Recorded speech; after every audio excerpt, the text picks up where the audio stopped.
And the other thing is that if you're now listening to what we're talking about and the conversation that we're having, your focus is no longer on the inner voice that's inside you that's trying to stop you. You're now listening externally to what's going on in the world around you. Now, there's some interesting things, because you brought up the term mindfulness, and I was looking at some stuff to do with cognitive behavioral therapy. And in it, they're talking about two different types to try and stop the inner chitter chatter from going on. And one of them is called focus attention.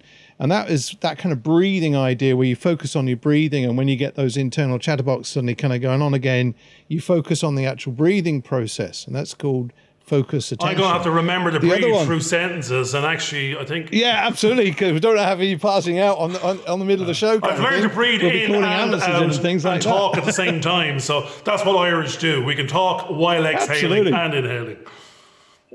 And drinking as well, I hear. There's nothing that will stop us. Actually... The old Guinness. When you said the word mindfulness, in the context of Chatterbox, what I was starting to think is mindfulness. A full mind. What's your mind full of? And if it's full of chatter and chitter, then it's full of nothing, of no sense, of nonsense. So your mindfulness is to empty it out and fill it with dreams, fill it with visions, fill it with learning. The other thing is that before you can actually get to that point, you've got to let that empty it out. So one of the things that they were also talking about, which connects to the mindfulness, was this other one that's called open monitoring, where instead of just focusing on your breathing, where you can have your mind wandering off into another direction, and then you have to bring it back and try and keep that blank mind, which is a very hard thing to do.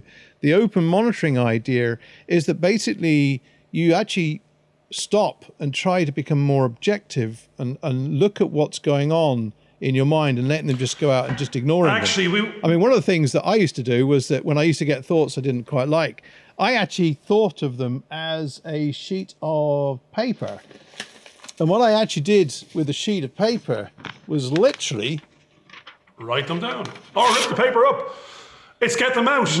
Write it down, rip it up and throw it in the bin. And they say that actually helps. Yeah, they're saying get all your worries and all the nonsense out on the paper. And I've said that many a time to my other half. It says, it's a list of things to do in my head. I don't know if it's 10 items or 100 items, but when you start, you think it's more than what it is. But when you start writing it down, take, and even to my son or daughter, I say, take it out of your head.